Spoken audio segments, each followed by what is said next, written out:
Welcome to video number 3. We're having fun here as we're preparing you to run a business. And we're joined again by Bob too, myself, Peter, and Grant. Bob, our title is Are You Equipped? What are you getting at here? I think that, I guess just in general, the first thing is just being honest with yourself about who you are and what your limitations are. For example, I don't think we all would think that I could be an Olympic swimmer. Why is that, Bob? I obviously am not built to be an Olympic swimmer. Okay, so I surely don't want to start into something that says that Bob is going to become an Olympic swimmer. Or a professional golfer. Or a professional golfer. So some of this is just trying to get you to understand that not everybody is made to own a business or to run a business. If that were the case, everybody would be running businesses. Okay, so just because you can is not necessarily a reason to do. Okay, I'd say this to people all the time. Just because a woman can have a child does not mean that she should have a child or that she's really meant to be a mother. Okay, not everyone is. Okay, so same here. There's certain attributes, certain characteristics and things that you're going to have, I think, to be a successful business owner. If I wanted to be an Olympic swimmer, I'm sure that I need to be a little taller, a little more slender, etc. And if I cannot make myself do those things, then it's just not going to happen. It's nothing more than just facing the reality of what are my personal limitations and making sure that, is this business really for you? So you go to your first point. One of the first questions you ask is, are you organized? Yeah, are you an organized person? If you're not, if we talk about, there's a lot of time constraint organizational things. There's a lot of paperwork that has to be done to make this work. Again, we talked about you need feedback so that you can adjust.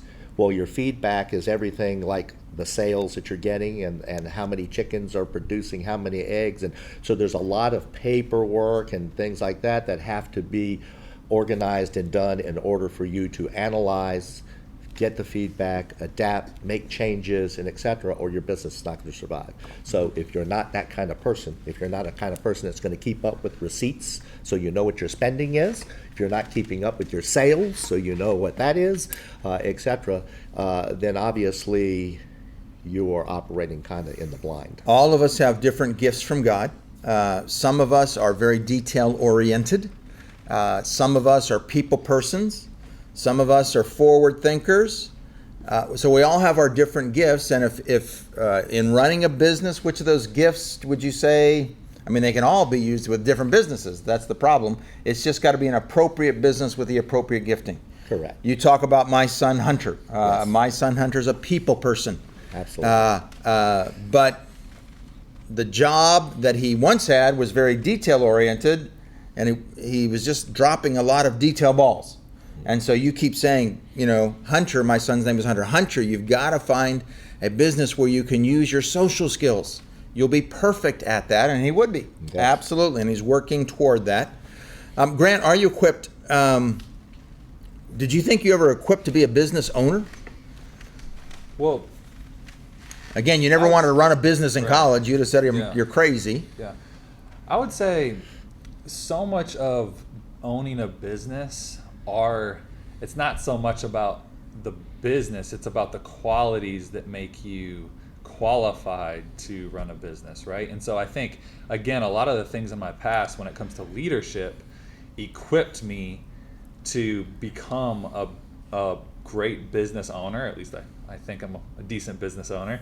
But I think it's one of those things that so much of it are those foundational qualities of a business owner that a lot of us possess. It's just a matter of learning what we need to learn about whatever specific business we're in. And so we've talked a lot about strengths and weaknesses in this conversation here. Hey, like, what type of person do you need to be to run a business? I would say, especially starting off, we're really going to have to learn to become better at our weaknesses. But I think as the business progresses and as it advances, we want to focus on those God-given strengths. And at the end of the day, we want to we want to leverage those things that God has gifted us with that we're really good at, and then we want to find those things that maybe we're not so good at, And and work on it. find somebody underneath, or somebody in our family, or maybe an employee that we hire eventually, that can do those things that we're not very good at. And that's a great way to develop the next round of leaders, those people that are looking to maybe own a business someday, or maybe they just need a job, but we're empowering others to do those things that we need done that we're not as good at, and we can focus on the things that we're the best at. Yeah. So this, when we say what developed this, or how did you know you had leadership, whatever, what I think of for you is you played basketball for Air Force. Right. Okay, so you definitely have a very competitive nature, right? Mm-hmm. Yeah. Yeah, absolutely. Basketball, team sport. Right. You don't win as an individual, do you, in basketball? Definitely not. Okay, so these are things that you have kind of developed and grown with even before you started running a business. You had a very competitive nature. You knew how to work inside of a team to be successful, and et cetera. Those things have translated over, I'm sure, to your business. Right. Bob, go to the next one. Are you a good communicator? Why do you need to be a good communicator? Well, in general, I think communication is the key to just about everything. I think we could talk about a marriage, we could talk about anything. If you do not communicate well, you're going to have issues. And in a business, it becomes very much a problem when if you don't communicate well what your expectations are, what your goals are. If people are not on the same page with you, as we say in business, then your business is going this way with some people and this way with others. Obviously not going to be successful. All the way down to the people you're dealing with. If I'm trying to find someone that I want to purchase my chickens, okay, I can either go at it from the standpoint of a bunch of people that I want to learn who they are and what their needs are and etc., or I can find one business out there that would like to buy all my chickens all at one time for their business, their restaurant, or whatever the case may be, like Chick-fil-A would do.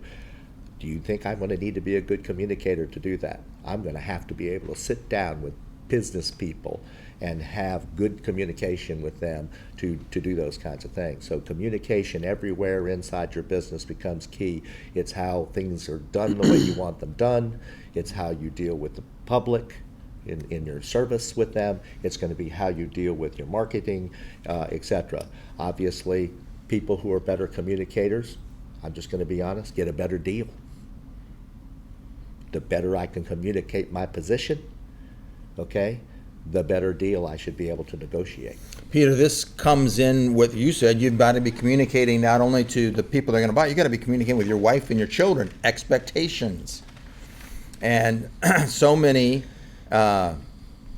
people here in America, as I'm sure as in Kenya, they're not communicating well with their spouse, they're not communicating well with their children, they get marital problems. And so this communication spills over into the family life, especially if this is going to be a family business. And that probably needs to be communicated up front. We're going to make this a family business. This just isn't my business. This is for the whole family. This is for children, your school clothes. This is for when you get married. This is, we want to keep this going, thinking long term. Again, this is, we as pastors, we've been accused of having no time for our wives, having no time for our children. A story said of a bishop was in the office, and the receptionist said, Bishop, you have a visitor here. And the bishop said, let the visitor come in. And when the visitor came in, was It the was his daughter. wife. The daughter. The daughter of the bishop. And the bishop is asking, why have you come? And the daughter is saying, Dad, you come when we are asleep. You leave in the morning when we are asleep. We never see you. So I thought the best time for me to come and see you is in your office. So, Yeah. Doing this business as a family is also going to create a room for we to have more time with our families as we do this business. So it's going to be a plus. Communication, what is preaching? We are preachers because we communicate, but now we have to learn that this is not the communication we are speaking about is not maybe the communication we are used to when you are in the pulpit where no one can ask you a question. You're opening yourself to both negative and positive criticism. People will ask you questions. People will smack your product, but you have to develop a demeanor, an attitude of explaining why you are doing what you are doing and why they should buy my product. So, and all this comes, I think, I'm thinking about learning. Isaiah 48 and verse number 17 says that I, the Lord your Redeemer, am the one who teacheth you how to profit. I lead you in the way that you should follow. So if God is a teacher, we have to be students. And we have to be diligent students in listening to him as he is guiding us. And also surrounding ourselves with people who are going to help us to be organized. And being vulnerable to one another. I be vulnerable to my wife, for my wife to understand that I am personally, for example, I'm not a paper guy. Ask me the receipt of yesterday, I may not know where it is. So whenever I buy a product, I take a photo of that receipt, if it is a family thing, and I send it to my wife. She is a paper person and she knows how to. So I must understand that I cannot do everything. And look at my heart. God created our hands in a way that we have spaces in order for we can work together. You can bring that hand together and you can be in a position to work together. They are not like this. Open up your life so that you can meet, you can with your children, with your wife, with your husband, and so that we can be in a position to together we are strong. Unity is not uniformity. Your diversity will be your strength. Mm-hmm. Only thing I would add is, when it comes down to it, we also have to recognize what is the best type of communication for the situation, right? And so, obviously, the best type of communication is when we can see somebody, when we can talk to them face to face, when they can hear the emotion or the seriousness of what we're trying to communicate. If we want to communicate something very serious to somebody, it's not a good idea to text them. Mm-hmm. And so I think for you all, as you think about how are we going to communicate within the business, do we do it through text? Is that sufficient? And when do we do what, right? Sometimes text is okay. Mm-hmm. Sometimes an email is okay. Sometimes a phone call is okay. But sometimes face-to-face communication is absolutely essential. And so I think as people that are looking to become new business owners, that's a key thing, especially in the beginning, but it's something that will carry on throughout your business life cycle, right? And so how do I communicate and when do I communicate and who am I supposed to be communicating to are definitely important things. So Bob, we're talking about, are you equipped? You've got a third. Are you determined? This is our last one. Are you determined? Talk about that. Not everybody has the drive, the determination to do things. This might be a good time to talk about. We talk about things jokingly when we were in Kenya about Kenyan time. Okay, we as Westerners we're told 9 o'clock. This is where things are going to start. We're going to go here. We're going to do there. We get up. We get ready. We get to breakfast. We're waiting. At 9 o'clock, we're there. We're waiting. 11 o'clock. 11:30. Nobody here. Back to the communication. Nobody's told us why we're not here either. It's not like somebody said, hey, bus broke down, we'll be coming to get you, whatever. You're literally just waiting, nobody telling you why, etc. So we jokingly had called it Kenyan time. That not on time is Kenyan time.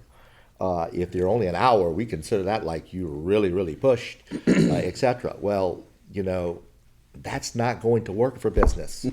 You're going to have some determination in the fact that when the chickens need to be warmed up at 4 o'clock in the morning, gonna be there. 6 or 7 o'clock in the morning is not going to work.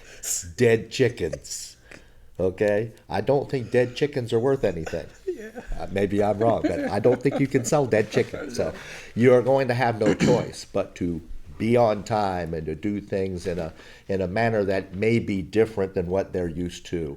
Okay?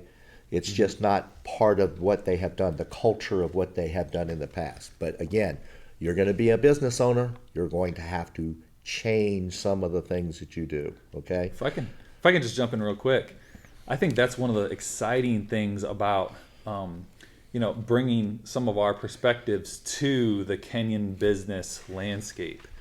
If you guys can simply do some of these things, like show up on time, you'll automatically differentiate yourself from your competitors. Oh, yeah. And so I think one of the greatest business advantages a lot of you will have from the get-go is if you can adopt some of these Western mindsets without abandoning your culture, right? We want you to, there's a lot of things within the Kenyan culture that are actually more advantageous and that we could learn in the Western world.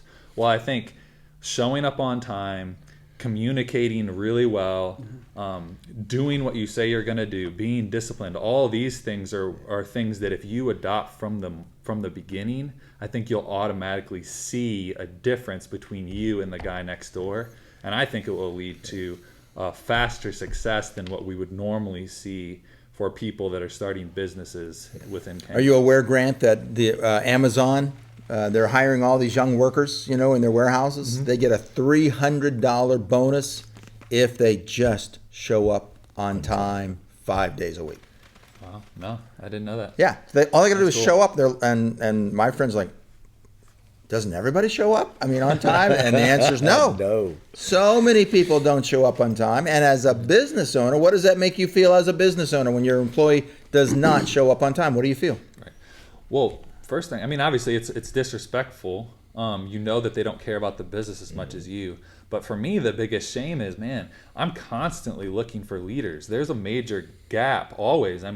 We are looking for people that have the motivation, have the discipline, have the ownership to lead different elements of my business. As they lead different elements of those businesses and they move up, they get paid more, there's more benefits. But the thing is, by them not doing little things like showing up on time, I'm seeing that, hey, they're not faithful with the little things they've been entrusted, so I'm not going to entrust to them a bigger part of the business, even though that's what they want. They want to move up. They want to make more money. They want more responsibility a lot of times. But if you can't do little things like show up on time, there's no way I'm going to move you up into the next position. Peter, is there a verse on that in the Bible? Exactly, the Bible says that if you cannot be faithful with a little, you cannot be interested for more. And if you can't be faithful with somebody else material, you cannot be entrusted with yours. So, and missiologists or missionaries have tried to explain this out, that Africans are event oriented while Westerners are time oriented. But where has that left us? Yeah, we are event oriented, so as long as we know that we are going to church, we can go either at 10, we can go in at 11, we can go either at 12. It is an event, we have to go. I came. But we have to know that God has dedicated more things in speaking about time. He created the world in 6 days. Why didn't he create it in 7 days? The seventh day he decided to rest. The book of Ecclesiastes chapter number 3 is all dedicated about time. There is time for this, there is time for this, there is time for this. And so we have to figure out, what are we going to do? I'm remembering this case in the Bible about Elisha before he died, and a king came, and the king was crying, "You are dying, the father of Israel." And he's saying to this king, "Take your arrow and your arrows and your bows, shoot outside." And he shot just a few times. And Elisha was telling him that if you didn't stop, if you could have shot further, some few more times, you have defeated your enemies completely. It comes back, it narrows back to determination. We cannot be only determined for a day, but that determination is not showing up tomorrow. That enthusiasm that we get when we receive the money and we want to start the business, that enthusiasm will die. But what will keep you build that emotional enthusiasm? That is what I think you're calling determination. Mm-hmm. We have to be determined, wake up in time and do things in the right way. Bob, Peter and I were yesterday talking to one of our friends. They have a Ghanaian friend. Come to our son's birthday party. Bring your son. Yeah. Party's at 1. He shows up at 3:30. Party's over. The party's over. Yeah. He was event-oriented. Americans are time-oriented. Yes. But that works in the business world. Yes. So, I think what we need for there to be is a change in the thought The paradigm process shift, of this. So, right now, when you look at time as I will get there when I get there, that's very selfish. This has to do with me and when I'm going to do and etc. What you need to look at is what does it do to the people when you don't go on time. So when we talk of business, if I have you coming to do a job at a certain time, I obviously picked that time for you because I had tasks that needed to get done at that time.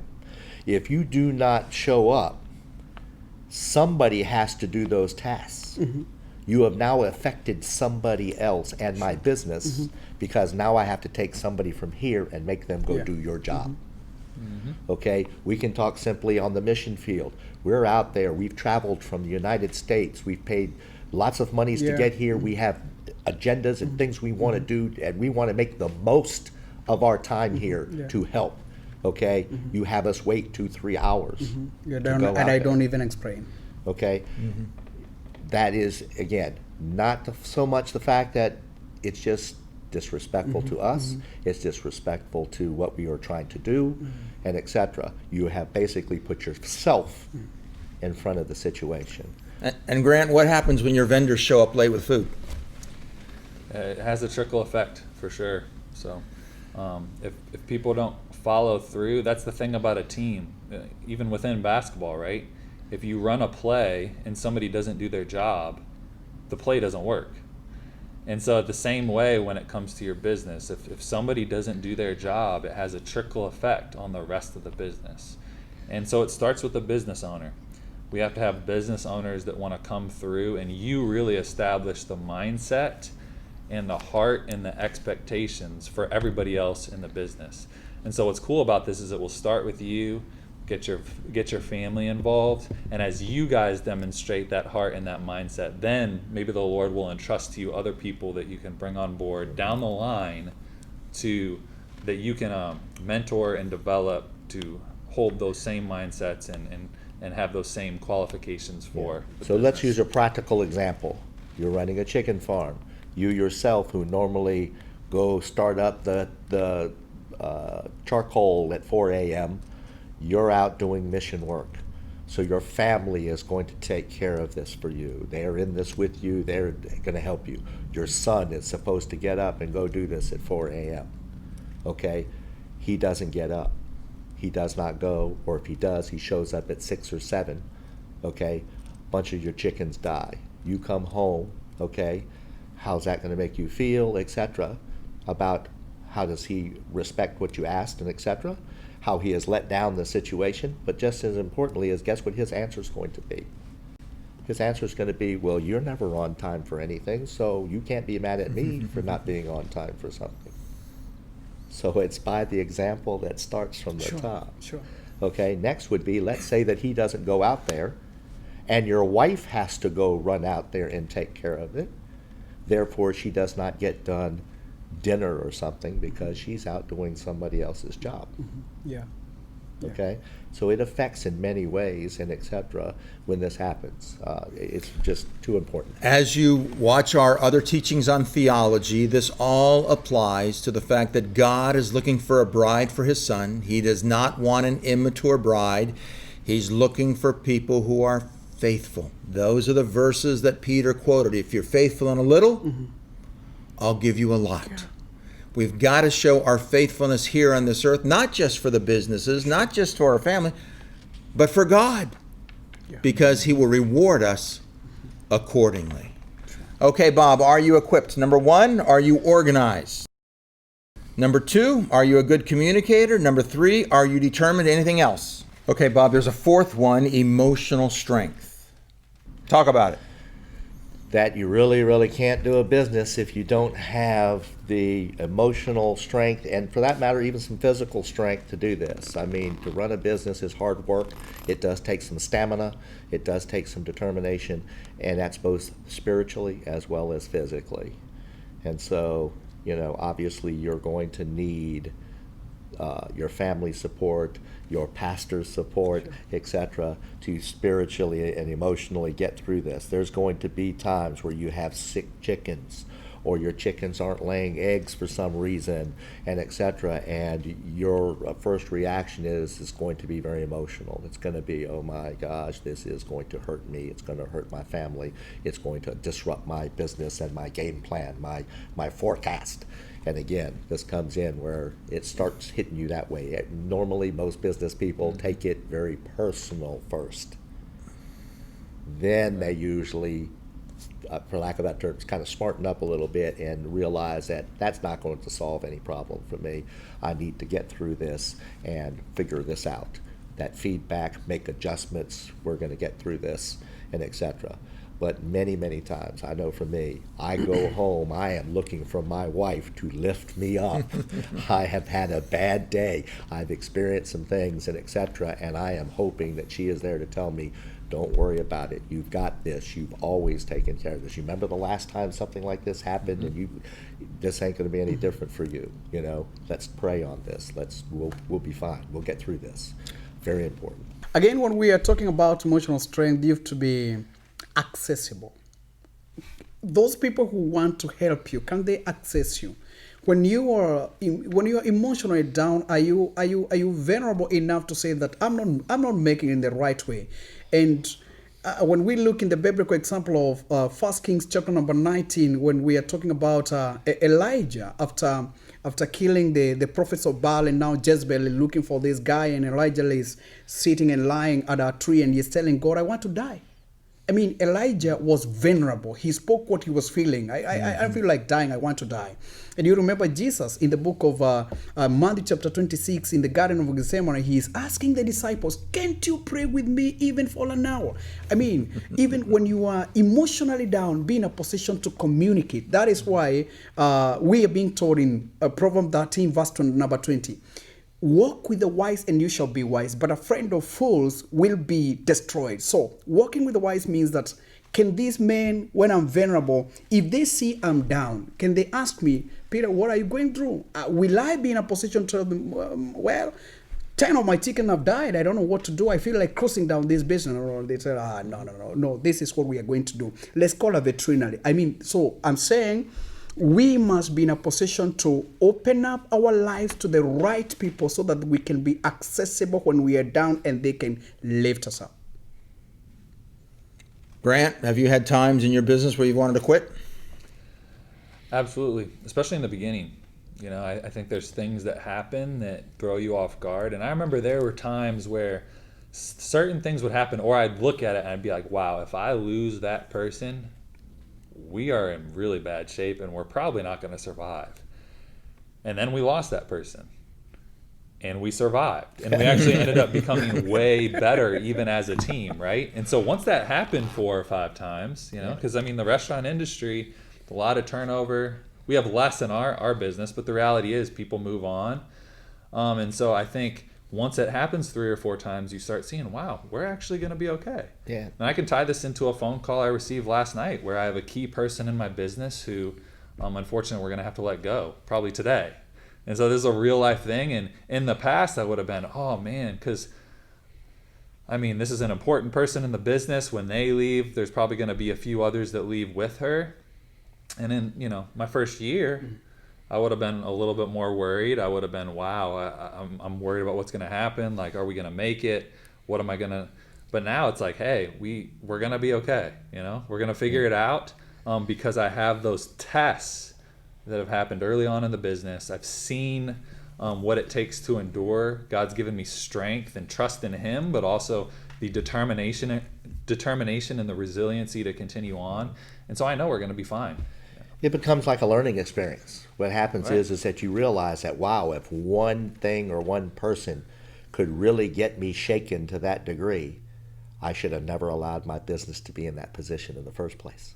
Mm-hmm. So you fix it so that in the future, if that were to happen, you would not feel the same way again. Right. So you take those opportunities, you use them as an opportunity to better yourself, better your business, strengthen your situation. Thank you. Okay, we got one last, Bob, and that's in the area of suffering. Are business owners going to be suffering? Yes, Jesus said there will be suffering. Even in It business. is part of it, even in business. So yes, your family and you are going to personally probably suffer on this.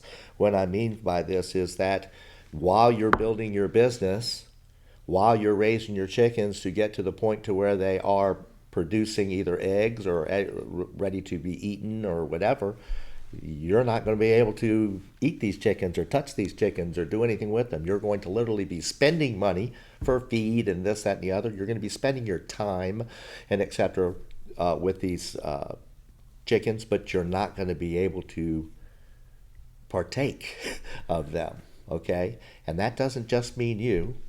It means anybody, okay? This is an understanding that we have to have is if you're going to net the result for the good of your family and your ministries and etc. for the long, you must suffer a little up front to make that happen. And I know that's very tough when you're living in an environment where you're really worried about how am I going to make it through today? How do I feed my family today? I will worry about tomorrow when tomorrow comes, okay? That's not the way business works. You cannot be a socialist and be in business, okay? Business people are capitalists, okay?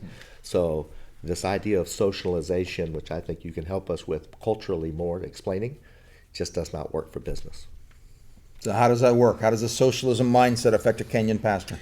The socialist mindset affects us in that everything, even if I am the one who worked for late, belongs to us. And at times that doesn't work well because as we are being told that you can't be a socialist and be a business person, you won't make it. There are the relatives that we can't say no to them. There are friends that we cannot say no to them. But if we want to make it to in business, there is this placard in many businesses that says that I know you, but my business does not know you. It's a different thing. It's a legal entity. It can sue. It can be sued. So it's a different thing. Well, this business, those chicken that I used to slaughter for you anytime you got home, I mean, this is a different case. This is a business. I have bought this in order to make money. And going back to the Bible, the way we read in the book of 2 Corinthians chapter number 9 and verse number 10, whereby it speaks about God gives the brain to the eater and the seed to the sower. So if this is a seed that we are being given, if we do not multiply it, then we will be hungry and they will be hungry tomorrow. But if we invest this seed properly today, tomorrow we'll have a full stomach and they also will have a full stomach. So between now and tomorrow, this period that we need, this is where we are talking about suffering. This is where we're talking about delayed gratification. I wanted to go for that meeting, but because of this, chicken, they are brooding. I have to look at them, so I'll say no to that meeting. I'll arrange to go to that meeting next month. I have to suffer that form of seclusion. Being not where I would have been if I had nothing that I'm doing. Yeah, Which is a form of suffering. yeah. Saying no brings about that form of suffering. Sure. So, Bob, our time is up. Are you equipped? Number 1, are you organized? Number 2, are you a good communicator? Number 3, are you determined? Do you have the emotional strength? And are you willing to suffer? Video number 3, helping you, preparing you to be a businessman, a businesswoman, thinking long term to make you successful for the glory of our Father. Thanks. Amen.